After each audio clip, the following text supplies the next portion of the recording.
Hey there folks, it's Blue here from Blue Bears Games, and for today's video, I will be showing you a commander deck that was recently custom ordered using Toxrill the Corrosive as the commander. Before we get started, let me get the usual prerequisite support my channel plugs out of the way first. That if you'd like to help support my channel, you can do so in the following ways. Like this video, subscribe to the channel, share any of my content on your socials so other people can discover it, and or watch some of my many other videos yourself. In addition to that, if you're interested in ways that you can help support my channel monetarily, please read the description of this video, and there you will find a myriad of options for what you can do to help me keep this channel going. Anything that you can do to help is greatly appreciated, and I thank you for it. Now with that out of the way, let's begin. So as I said, this deck was a custom ordered commander deck using Toxrill the Corrosive as the commander. The budget that I was given was up to $100, and the theme that was asked for was that they wanted to win with poison counters. Before I show you the deck itself, let's look at Toxrill real quick. Toxrill is 2 black and 5 generic mana for a 7/7 legendary slug horror with the following 4 abilities. The first ability says, at the beginning of each end step, put a slime counter on each creature that you don't control. The second ability says that creatures you don't control get -1/-1 for each slime counter on them. The third ability says that whenever a creature you don't control with a slime counter on it dies, you create a 1/1 black slug creature token. And the final ability says that for 1 black mana, 1 blue mana, and sacrificing a slug, you draw a card. With that last ability, bear in mind that it can be done as many times as you can pay the cost. It also makes Toxrill's color identity blue as well as black. At first glance, none of these abilities seem to synergize directly with a poison counter theme until you look at what helps supercharge the strategy, Proliferate. What that means is that this build can actually do a little crowd control to allow its creatures the ability to get damage through freely, and that's how Toxrill fits this poison counter theme. Some of you may understand what I mean, but if you don't worry, because I'm going to show you how I went about building this so you can see exactly what I'm talking about right now. I'll start by showing you the lands, and this is where the biggest budget cuts had to come from, because those are the most expensive, and you don't really need to have expensive lands. So we start off with Command Tower. It's a 2-color deck, and I don't usually like to put Command Towers in them, but at least it was better than not having anything in there that could be dual-colored. Drowned Catacombs, I've stated many times, I like the check lands, so that goes in there. I had an extra one. Choked Estuary, it can come into play untapped, so that's why that was chosen. Sunken Hollow, same thing. It's a check land, but it's not as good as their regular check lands or even the new Innistrad ones, but it's still good. Tainted Isle was a great addition to one of the precons I just opened a couple weeks ago, maybe 2 weeks ago. So I scavenged it from that one. It was the Wilds of Eldraine one to use for this deck because I like the Tainted Lands. Dreadship Reef, very good inclusion in a deck that proliferates a lot because it uses counters to do all the mana. So why not add this in? Because then you can do the combination. Karn's Bastion, it proliferates for you. Mirrex, so we are going for a poison counter victory here, specifically poison counter, so why not have a land that can also produce you things that have at least the ability to give your opponents poison counters, because this one gives you Toxic 1 creatures. They can't block, but that's okay because the whole point of this deck is to attack anyway. Rogue's Passage, I just said it, the whole point of this deck is combat based so you can get damage through, so why not make them unblockable, which also leads us to Access Tunnel, because almost every creature in here, not all but most, have a power of 3 or less, so it's essentially Rogue's Passage. Myriad Landscape to thin out your deck of land draws later and get them into play for you.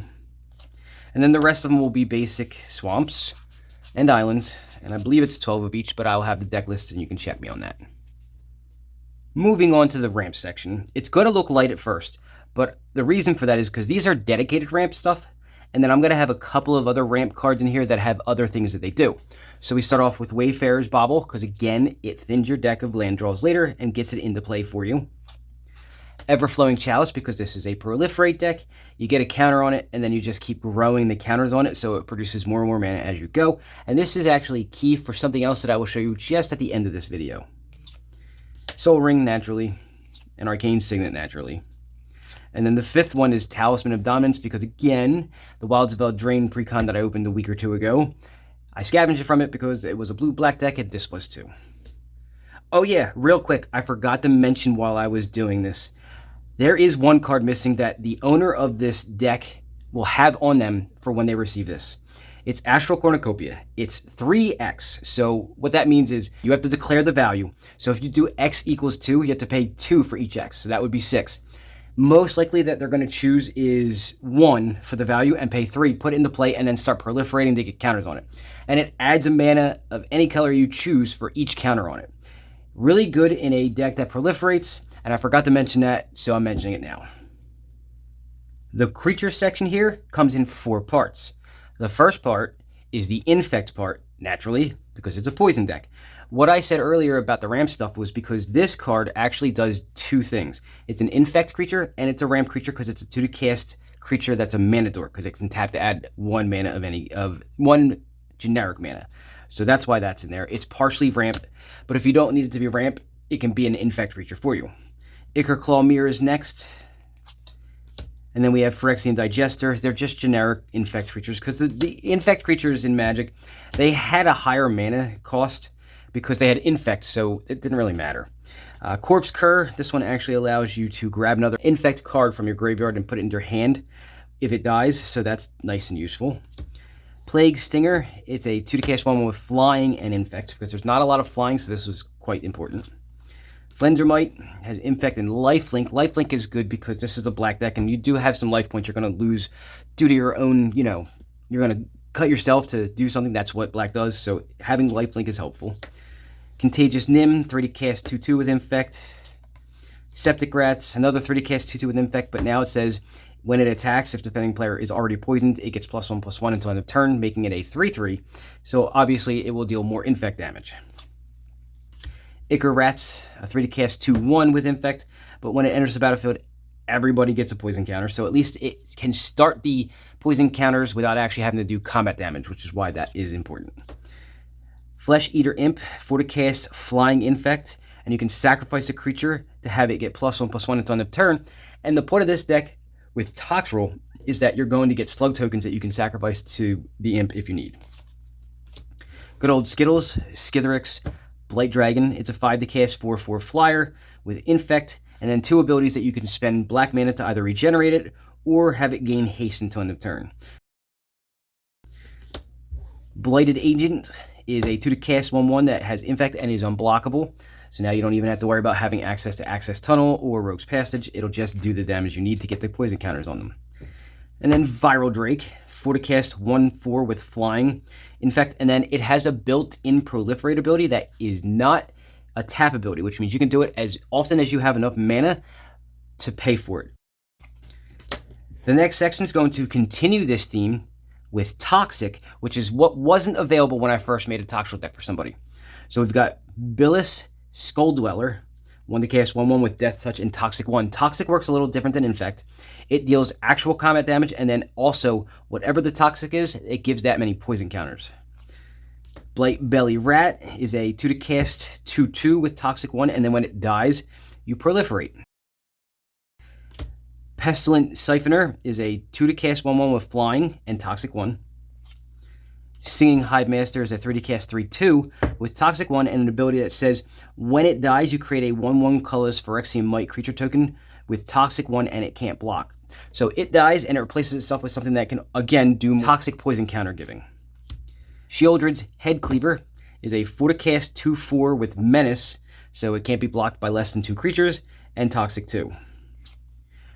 Unctus's Retrofitter is a 3-to-cast 2/3 with Toxic 1, and the last ability doesn't really matter much, but if you want to read it, you can go ahead. It's just in here because it's a 3-to-cast 2/3 with Toxic.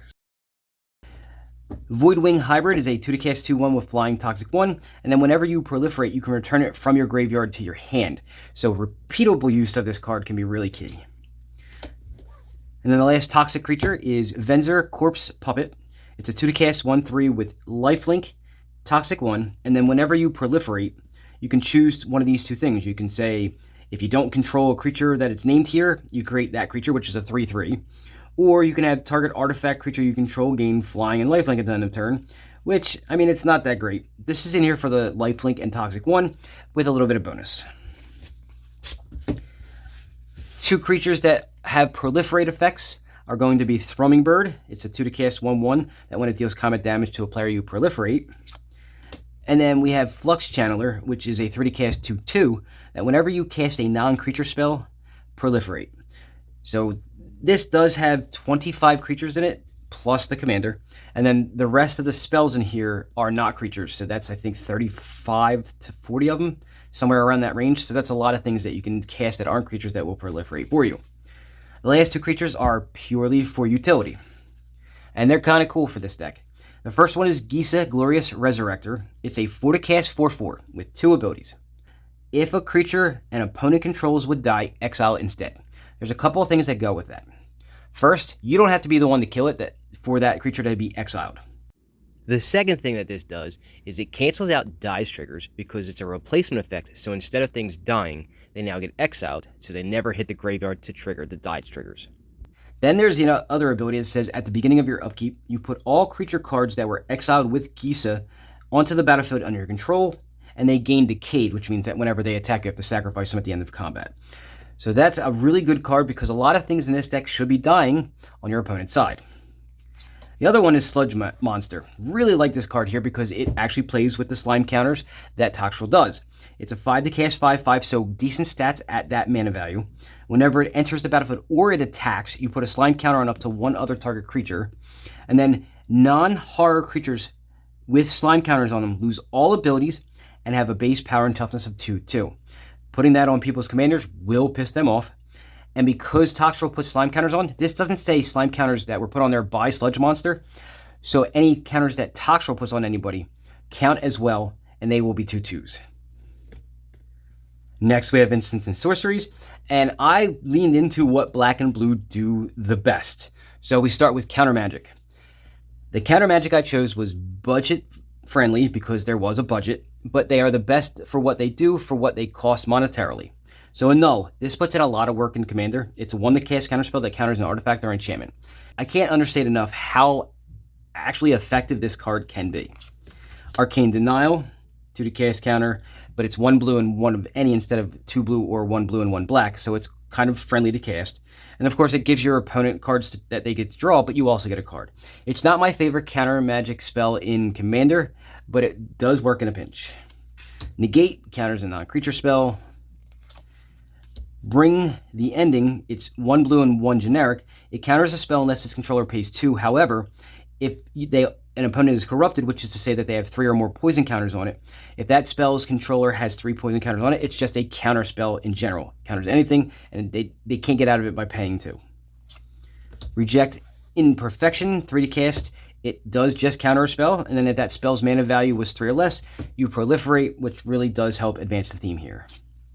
Good old counter spell. And then Counter Squall. Black-blue, and counter target non-creature spell, and its controller loses 2 life. I don't really care about the 2 life part. In most decks, that's pretty good, but in this instance, it's just a 2 to cast counter spell that counters a non-creature spell. And then Drown in the Loch is actually a counter spell, or it's whatever the next section that I'm going to show you is, which is the spot removal. So it's 1 black, 1 blue, and you get to choose one of either of these 2. You can either counter a spell with a mana value less than or equal to the number of cards in its controller's graveyard, or destroy a target creature with a mana value less than or equal to the number of cards in their graveyard.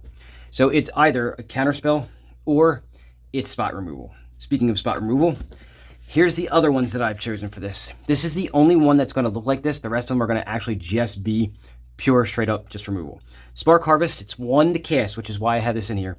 And then you have an additional cost, which is to either sacrifice a creature, which you should have some tokens on the board, hopefully, or you can pay 4 more and destroy a creature or planeswalker. This line here is the important part. I wanted the removal in this deck to hit as many different things as I could. Unfortunately, there's not a lot other than destroying creatures or planeswalkers, so I went with that as much as I could, except for with Feed the Swarm, which destroys a creature or an enchantment. This is the only enchantment removal spell in this deck, so use it wisely. Drown in Ichor, it's 2 to cast. It makes target creature get -4/-4 until end of turn, and then you proliferate. Vraska's Fall has each opponent sacrifice a creature or planeswalker, and they get a poison counter no matter what. So this helps start off the poison counters flowing. Rona's Path, 3 to cast. It's a sorcery. You destroy a creature or a planeswalker. But what I thought was neat about this card is that it has Awaken for 7. Yes, it's expensive, but if you have things going correctly, you may actually have that much mana no matter what. What that means is that when you Awaken 4, you put 4 +1/+1 counters on a land, and then that land becomes a 0/0 creature. So because of the counters, it's a 4/4, and with Proliferate, you can make that land actually be way bigger than that. Thought it was a little interesting. I'm not going to lie, it's not the greatest, but it's actually kind of cool. Hero's Downfall, 3 to cast, instant, destroy a creature or planeswalker. Assassin's Ink, it's 4 to cast, but it can cost 1 less to cast if you control an artifact, and another additional 1 less to cast if you control an enchantment. And again, it destroys a creature or a planeswalker. The last part of this section is going to be the other thing that blue does well other than counter magic. Put cards in your hand. And the reason why I put it that way instead of say draw cards is because some of the cards say draw a card. Most of the cards read kind of like Anticipate does, where you look at the top X cards of your library, put one of them in your hand and the rest on the bottom of your library in either a random or in any order. So Anticipate lets you look at 3 cards on the top of your library, put one, and then put the rest on the bottom in any order you choose. Impulse, same thing, but now you get to look at 4 cards. Shimmer Possibility, same thing, but now you get to look at 4 cards again, except for this is at sorcery speed. And it puts them on the bottom of your library in a random order. Contentious Plan is actually a 2 to cast sorcery that you proliferate first, and then you actually draw a card. Prologue to Phoresis is a 2 to cast instant that gives each opponent a poison counter, and then you draw a card. Experimental Augury, you look at the top 3 cards, then you get to proliferate. Steady Progress, you proliferate first again, and then you draw a card, only now it's for 3. And then the last one in this section will be Infectious Inquiry. It's 3 to cast, you draw 2 cards, lose 2 life, and each opponent gets a poison counter. What I tried to do in this section was get as many poison counters onto my opponents as possible without actually having to do combat damage, because at that point you don't even have to attack. Then you can just proliferate away and get your opponents to 10 poison counters. Next up are the enchantments that I have in this deck. There are 3, and they each do something a little different, but they all do something that's great for this deck. We start with Military Intelligence. It's a 2 to cast enchantment that says whenever you attack with 2 or more creatures, you draw a card. And the reason why that's good is because it's drawing cards for you, which is repeatable. But this is, again, a combat-based deck, and you're going to be attacking most of the time, so you should be able to get a lot of cards out of this. Then Inexorable Tide is a 5 to cast enchantment that says whenever you cast a spell, any spell, by the way, you proliferate. And when I say any spell, that includes creature spells. When you cast creatures, you are still casting a spell, so that counts. And then the last enchantment is Black Market. This is a really nice inclusion. This is actually technically a ramp card, but it's not because it costs 5, and it's not really going to come out early. But mid to late game, this is a real banger. So, whenever a creature dies, doesn't matter on whose side, you put a charge counter on Black Market. So with Proliferate effects, you can get these counters really high. Then it says, at the beginning of your pre-combat main phase, you add a black tier mana pool for each charge counter on it. So if there's 13 counters on it, you get 13 black mana for free on your pre-combat main phase. The last section that we'll go over are the artifacts that I put in this deck for them. This is where it gets kind of weird and fun.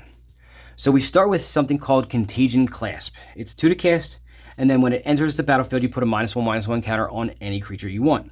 But then you pay 4 and tap it to proliferate. So it's repeatable proliferation, which is extremely helpful. Then we've got its daddy, which is Contagion Engine. This one is a little more expensive. It's 6 to cast. But now, when it enters the battlefield, you can put a -1/-1 counter on each creature that target player controls.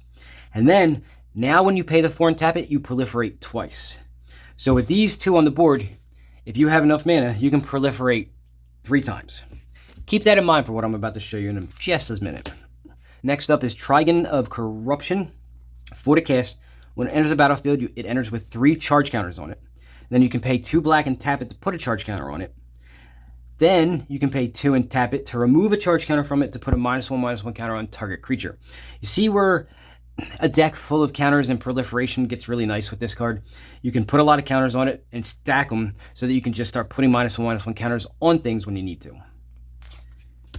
Grafted Exoskeleton. It's a 4 to cast equipment that gives the creature +2/+2 and Infect, with the downside of whenever it becomes unattached from that permanent, you have to sacrifice it. Which, I mean, for the most part, you're probably not going to unequip it and then equip it to something else. You're going to let that other creature die. And then it equips for 2. So it's giving something Infect where it wouldn't normally have Infect, and it's repeatedly able to be done unless somebody removes the equipment from the board. Enchantments, or auras, I should say, don't allow that, which is why I didn't put a card called Phoresis in here. I decided to go with Grafted Exoskeleton because you can put it back onto something else if you need to. Explorer Scope could have been and probably should have been in the ramp section. This is for ramping purposes. It says whenever the equipped creature attacks, you look at the top card of your library, and if it's a land card, you can put it onto the battlefield tapped. It's kind of like ramp. It's not really, but it's close because you're going to be attacking anyway. So why not try to get land out of your deck and into play for you? Whispersilk Cloak. This one does double duty for you as well. It's a 3 cast equipment that makes the equipped creature unblockable, which is really good when you want to just get some damage that causes poison counters through. It also gives the creature that it's equipped to Shroud, which means it protects it as well from targeted removal. And it equips for 2, which isn't bad. The final card is kind of like a combo. So I don't have a honest-to-goodness infinite combo in here, but this card kind of does have it. So I said earlier, the Contagion Clasp and the Contagion Engine, you can proliferate 3 times. So with Magistrate's Scepter out, you have to pay for and tap it to put a charge counter on it. Or you can tap it and remove 3 charge counters from it to take an extra turn. So if you're able to proliferate 3 times every turn, you can have infinite turns taken, and that's the loop. Any questions about that? Let me know in the comments. And that, my friends, was Toxrill the Corrosive, my latest custom Commander deck build that was put together for under $100 for a customer. If you follow my channel, you may remember that I've actually done a custom Toxrill build for a customer before. That one had a smaller budget, and that customer didn't want a purely poison counter win con, so the 2 decks were built very differently. In my opinion, this is the better build, but to be fair, the toxic ability wasn't a thing when I made the first deck, so it's not really a fair comparison to make. I'm hoping that the new owner updates me on how it plays in the coming weeks, especially when it comes to his ability to cast Toxrill from the command zone after a few bouts of commander attacks. The only real issue that I have with Toxrill as a commander in general is the mana cost. I know it's a pretty popular one to build around, and I'm aware that people have different opinions on how to go about it, so please feel free to let me know what you think of this one in the comments section. Well folks, that's all for this video, but please go browse my channel and take a look at some of my many other videos, as I know you'll find others that you'll like. Before you go, don't forget to smash that like button and subscribe to the channel so you can get notified of any new videos that I put out, which is usually every Friday. Have a great day, and I hope to see you soon.